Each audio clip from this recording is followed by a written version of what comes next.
Glad to have y'all here today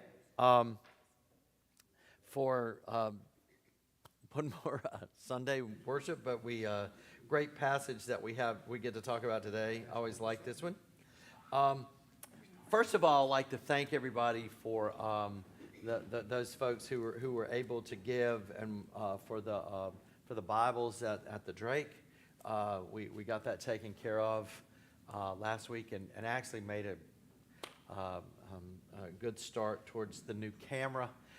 The way Reg has explained this system we've used throughout through the COVID now, where you just carried it on that you use iPhones basically as cameras, and it's done well. Except for I've been told on the long shot to the pulpit is when they zero in that I look fuzzy, and and we don't want fuzzy Neil, is what they said. That's kind of been the mantra for whatever that is, But now the system, they've expanded it so we can use like a regular 35 millimeter camera to zoom in, and so they were like, this will make for clear Neil and not fuzzy Neil. So whatever that means, but making headway on that, so I appreciate that. But the Bibles at the Drake is amazing because that ministry that we provide there, it's right down the street. It takes just a couple minutes to get there. Those folks, it's growing. They're pretty much full at this point. And so on any given week, we can have 20 people in there.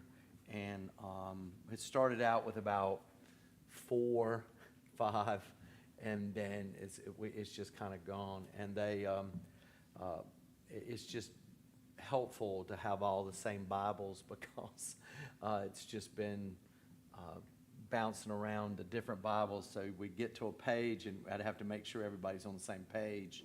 And that can take a while. So this is good that and larger print as well. My eyesight, I started wearing glasses when I was 4, and so it's always been a struggle for me, but for other people as we, mature in age, sometimes print gets smaller and smaller. So that it's just been it's a great thing that y'all reached out to help them that way. Okay. So, here we go. It's Presbyterian Women's Sunday. We have some ladies who willingly offered their time to read during worship today because they normally do a memorial kind of thing, remembrance for folks in the afternoon. This year they have none, so from this last year. So what we decided to do was I would just get a few of them to read for me during worship, and we'll just bring it to the worship for the whole congregation. Interestingly enough, again, the lectionary does this. I didn't, finagle it or anything. This passage today has an interesting story about a woman, and so it's kind of fun. So here's where we are. You have the Jesus has fed the 5,000. Jesus has walked on the water. You have these kind of interactions of Jesus and what he's doing. Then you have Jesus' encounter with the leaders, kind of I call them today kind of they're kind of the religious snobs of their day. And they're upset with Jesus because he doesn't teach his disciples how to wash their hands the right way. And so they don't like that. But he tells them, it's what comes out of your life is what matters, not what you take in. And so Jesus is kind of bumping up against the religious elite of his day. And then, boom, we go right into this story. And this is found in 2 of the Gospels, Mark and Matthew. And there's one little difference in those that we'll look at that kind of comes into play. Keep in mind, Matthew Matthew's gospel, most people, kind of is written to Jews who have been converted or who have made that transition, I guess, into Christianity. So that plays into this too, in hearing the way Matthew presents this. Okay? Like I said, always keep in mind what jumps out at you, what's familiar, what's new to you. Think about it that way. Okay. I'll do this today. Here we go. Jesus left, verse 21 of chapter 15, sorry. Jesus left that place and went away to the district of Tyre and Sidon. Just then a Canaanite woman from the region came out and started shouting, "Have mercy on me, Lord, son of David. My daughter is tormented by a demon." But he did not answer her at all. And his disciples came and urged him, saying, "Send her away, for she keeps shouting after us." And he answered, "I was sent only to the lost sheep of the house of Israel." But she came and knelt before him, saying, "Lord, help me." He answered, "It is not fair to take the children's food and throw it to the dogs." And she said, "Yes, Lord, yet even the dogs eat the crumbs that fall from their master's table." And then Jesus answered her, "Woman, great is your faith. Let it be done for you as you wish." And her daughter was healed instantly. Familiar? Okay. Yeah, some look at it. No, not so much. Okay. So what'd you hear there? What you got? It sounds like Jesus is kind of a snob and doesn't want to deal with somebody from another town or somebody that's beneath other people. Mm-hmm. Yep. Tyre and Sidon, not a good place. Canaanite, yeah. Double whammy. She is an outsider. But he dealt with lepers. Why would he think that a Canaanite would be so terrible? Yeah. It was a woman. Yeah, okay, woman. Jesus had, yeah. Society. That's. Okay. It's just an odd statement. It's like she's asking for something and his comment is around food and, yeah. Yeah. Just a weird comment to the. Yeah. Oh, Jesus' response to her is weird. Yeah. Yeah, we're not, well, the notion that a prophet preaching outside of his own kind is like a mother taking food from the children and giving it to dogs. Kind of yeah. Are Tyre and Sidon, are they in Samaria? Yeah, they're outside. Yeah, they are outside the lines. But they're they're historically related. So why wouldn't he want to? They're outside the lines. We're lost. Why did he even go? Huh? Why did he even go there? That I don't know. I want answers. Wow. Me too. Well, I have some, but I don't know that they're the best. Okay, I'm sorry. Was it because he knew in the end how it would be? He was just letting them go, come on, bite. Oh, you see, I love that. I'm so glad you said, because that so often that's kind of the interpretation that we're good. That people feel most comfortable with. It's like Jesus is, he's not really being mean to her. He's just testing her. That's what I've heard, growing up. He's not really being mean to her. He's just testing her. Well, she gave him the answer that he wants to hear anyway. Yeah. It's for everyone. Yeah.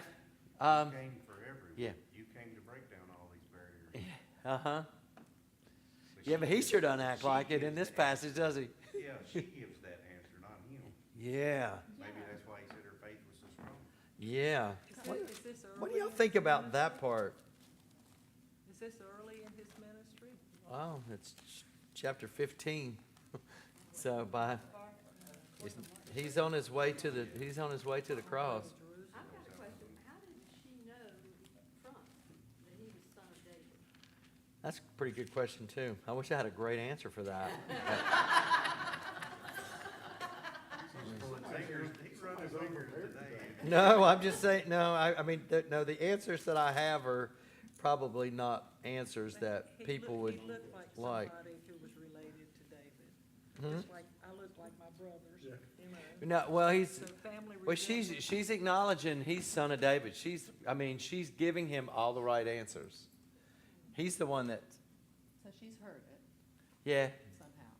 yeah, But clearly his tone's different. yeah. I mean, you don't say that with a smile on your face until. Oh, he the called next her a one. dog. He No. called her a dog. I mean, Yeah, his it's tone's pretty bad. different. It's bad. Yeah. Jesus this is not the Jesus we're comfortable with, right? So, are we? Seriously? No. He calls her a dog. We don't like that at all. I mean, that's not the Jesus we know, or that's not the one we expect. So there's certain ways we handle it. Some we're, well, really, yeah, he was really, it really wasn't. He's just testing her. He's just testing her. Maybe he's feeling Or- more human that day. Oh, now we might be getting a little closer to the. We don't want to think of Jesus like this, the way Matthew approaches it, right? Let's Well, Mark said he's trying to hide. Okay, what was Mark trying to do? He said he was trying to hide in the house, wasn't he? He entered a house and didn't want anyone to know he was there. Yeah, that's the Jesus of Mark. Jesus in Mark, he's like, let's keep this out of the way here. Here's how Mark handles it. From there he set out and went away to the region of Tyre. He entered a house and did not want anyone to know he was there, yet he could not escape notice. And remember what we've always talked about Mark, that I really kind of approach it from the C.H. Dodd, the Messianic secret. He's trying to say, hey, y'all, not till the end do you get to find out. So that kind of plays into that. But a woman whose little daughter had an unclean spirit immediately, there's that word from Mark again, heard about him, and she came and bowed down at his feet. Now the woman was a Gentile, a Syrophoenician origin. She begged him to cast the demon out of her daughter. And he said to her, let the children be fed first, for it is not fair to take the children's food and throw it to the dogs. But she answered him, sir, even the dogs under the table eat the children's crumbs. And then he said to her, for saying that, you may go. The demon has left your daughter. And so she went home and found the child lying on the bed and the demon gone. Now, it's interesting. This is me. Mark is always rougher. Mark says things a little edgier than everybody else. But this time, Mark does a little better job than Matthew with the way Jesus handles it. Because he says, notice he said, the children get to be fed first. So I said, oh, okay, the Israel gets the faith first, and then everybody else. We go, okay, we can live with that. We can live with that. The way Matthew is handling it is, Jesus is saying, I didn't even come. I'm not coming for y'all. Nah, I'm not here for you. And we go, whoa, man, that's not. Well, if he's not here for her, he's not here for us, Yeah. because we're not, Mm, we're not of the He Jewish made that faith. statement before. yeah. We're dogs. Go out and Yeah. he spend did. time Wonder what with the kind of ones who don't believe. Yeah. Keep on, move on. But not this day. He's like, nah, I'm just sticking with my own today. Just let that sit for a little bit. And go, wow. But she changes his mind. Is the possible way we can look at this. Now, that brings us to another uncomfortable place, is how we think about Jesus. That's why it's easier to go, yeah, he didn't really mean it. And could it be a lot of things going on here, but that we do, our creeds say it, all of them say it, right? Fully God, fully human. and one more time, we are very comfortable with Jesus being fully God. What we struggle with is this fully human part, right? And maybe it's Matthew, the way he's writing it, that he's trying to get to his audience who is Jewish, who convert, or I hate to say converted, but kind of they're following in this way, the way of Jesus in their religion, faith. And he's approaching it from a standpoint of here Jesus is expanding his vision, and maybe they're going to have to do the same. Well, maybe when he said that, I was sent only to the lost sheep, Mhm. he wasn't saying it just to the disciples. He wanted the people around them to hear that. He definitely wanted her to know it Yeah. because she's not one of them. And he's not, At first she wasn't one of them. huh? At first she wasn't one No, of them. she wasn't. To him. Yeah. But then she showed her faith, and then he said, hey, wait, a minute, you are with Yeah. me. So, I'm going to take care of you. there you go. The woman, could we, are we willing to say that Jesus changed here and expanded? That's where we get uncomfortable, right? Yeah. So what's that do with, omniscient, all-knowing aspect versus, What's the human aspect? yeah. Oh, okay. And so maybe the issue is Matthew in this passage, he's not even dealing with Jesus all-knowing aspects. That's for a different day, different passage. That's for John's gospel. John has Jesus knowing everything. Matthew has him expanding his vision here. We comfortable with that? I don't understand how that's expanding his vision. It seems to me like it's limiting. Well, she's the one that expands it for him, Oh. because she says, "Hey, even dogs get crumbs." I mean, he slams her with this metaphor kind of thing, and she takes his metaphor and turns it back on him. Oh, you want to call me a dog? Watch this. Okay, I'm a dog, but still. And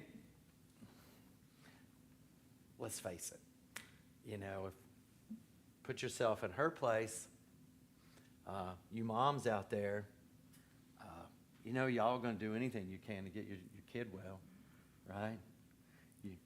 You can call me whatever you want to call me. I just want my kid well, So she does show this amazing, amazing flip. And so I guess the tension of this passage is everything that we just don't expect Jesus to respond that way. Makes us uncomfortable because we read all the four Gospels. We didn't have just one. We didn't just have this moment.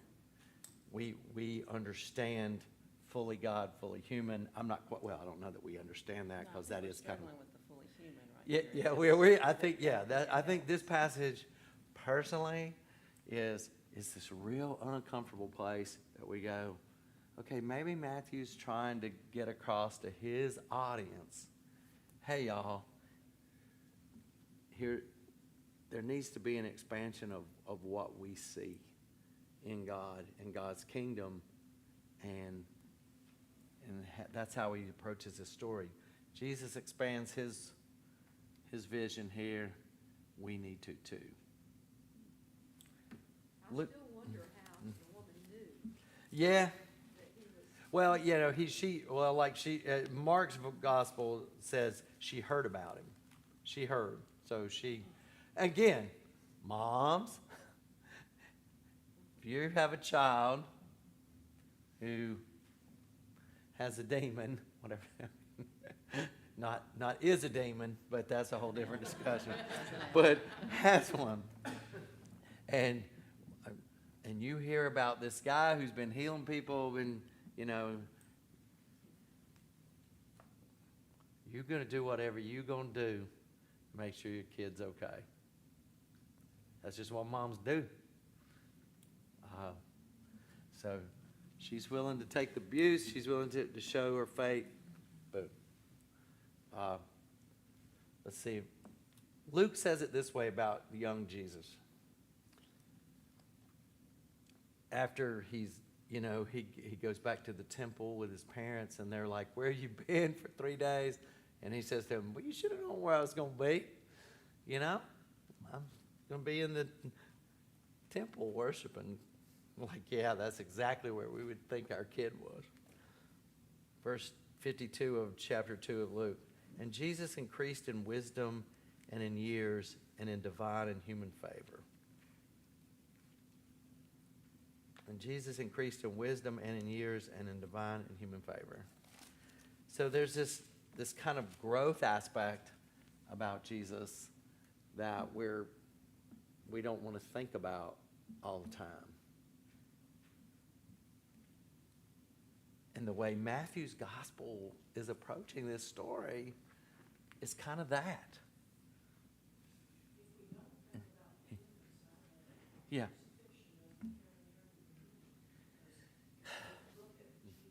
Yeah. Yeah. Right.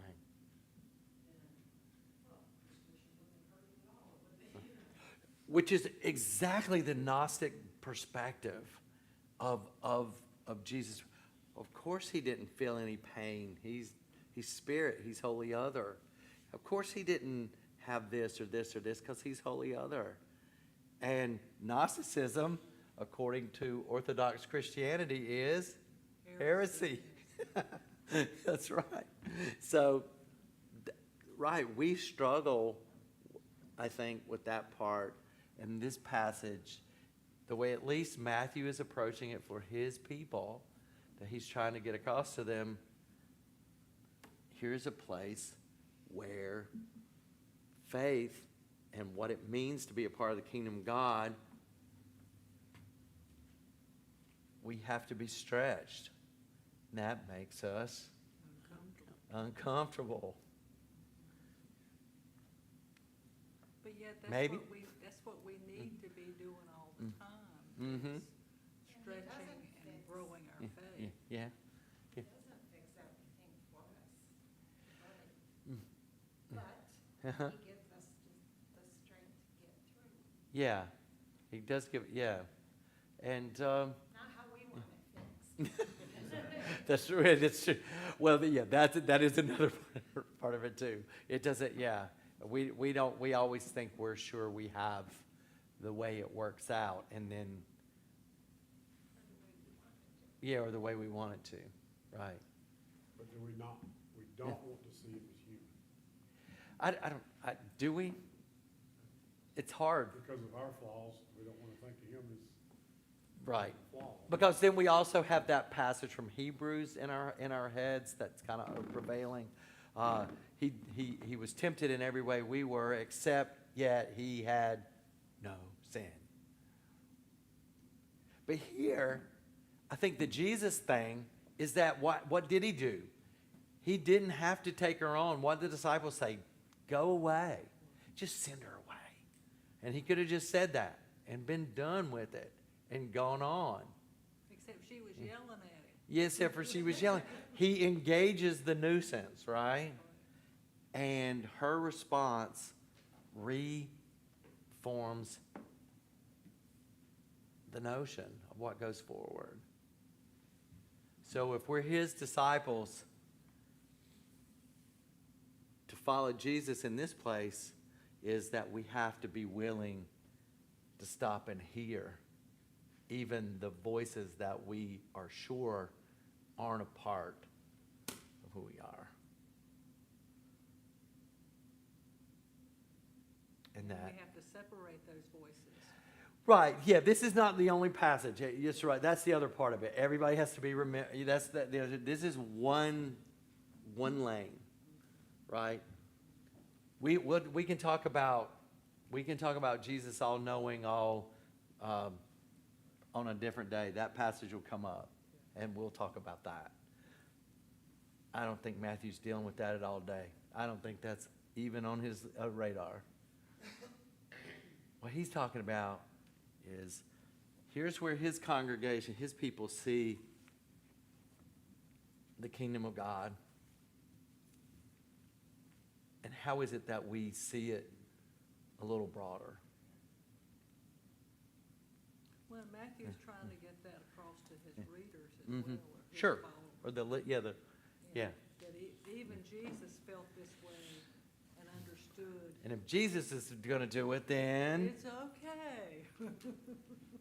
okay. Now, time. So for us, Wow. for us, what about?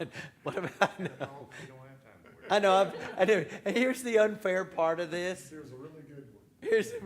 Here's the part for my I'm thinking about this all week long, and y'all get to think, 30 minutes. Yeah, okay, we go. I know, and I'm wrestling with this one all week long, going, ooh, how is it that I see? How is it that I understand Jesus? How am I comfortable with that? And then how am I? Where are those places in my life that, I had to have a voice from somewhere outside of that come and push me? I've told y'all the whole story. When I went to divinity school, I thought all of y'all were heathens. And the day, I'm 26 years old, I come home, I tell Deb, I think we've been lied to our whole lives. I think these people are really Christians. It doesn't seem like you should have to go to divinity school to figure that out, but I'm slow, I mean, however many thousands of dollars and many years later of all that stuff. Oh, guess what? This person from outside, or these people from outside of my world, which I was sure these were the only people God had come for, I had to push that out. And then in urban ministry, same thing. When I went to deal with people that I thought there's no way in the world that God could be near these people, I come to find out, they push back on that. And that where are those spaces in my life where I'm going, okay, I'm sure this is not possible. And yet, the voice says, hey, even I get crumbs. So what does that look like for us as a church and as a congregation? And to navigate that. It's uncomfortable. Well, you just have to put your prejudices aside as much as. That's all you have to do. You just have to put your prejudices aside. I love that. Because it's like Bruce Reyes' child. It's all that easy. It's all that hard. It's all that easy. All we have to do, y'all, is put our prejudices aside. That's it. And then we say, yeah, but that's not easy. That's not easy. And it took this voice to really shatter that for Jesus and for Matthew's people. And it wasn't a struggle that went away just in one, they struggled, the early church struggled with this for a long time. And the church still struggles with those issues today in different contexts. And then when people go, well, I don't want to be a part of church because they fight all the time. Been fighting for 2,000 years over issues that matter. Because it matters. Okay. Now time is completely up. So what we're left with is, how is it that the voice of faith speaks to us from places we don't expect? And what do we do with that? Let's pray. Gracious God, we give thanks for your scriptures that can really push us. But we are called to be like Jesus, and that is to continually grow in wisdom and in your spirit. May we be faithful to continue to grow.